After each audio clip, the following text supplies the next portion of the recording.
मिनश्शैतानिर्रजीम बिस्मिल्लाहिर्रहमानिर्रहीम अस्सलामुअलैकुम रहमतुल्लाहि बरकातुहू रब्बी यस्सिर वला तुअस्सिर व तम्मिम बिल खैर।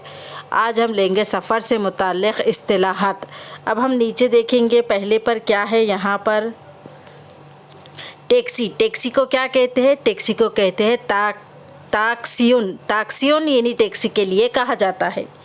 अब हम नीचे देखेंगे क्या है यहाँ पर। इंतज़ार, इंतज़ार को क्या कहते हैं? इंतज़ारुन।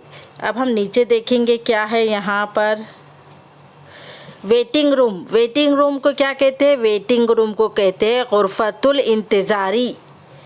अब हम नीचे देखेंगे क्या है यहाँ पर।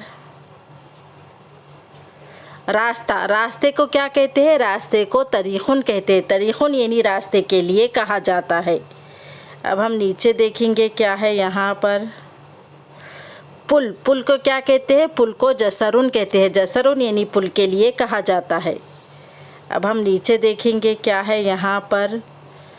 कार, कार को क्या कहते हैं? कार को सय्यारतुन कहते हैं। सय्यारतुन यानी कार के लिए कहा जाता है।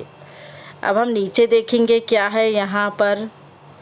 बस, बस को क्या कहते हैं? बस को कहते हैं हफ़लतुन। हफ़लतुन यानी बस के लिए कहा जाता है। बासुन भी कहते हैं। आज हम यहाँ तक ही लेंगे, इसके आगे के एपिसोड में हम आपको बाद में बताएंगे।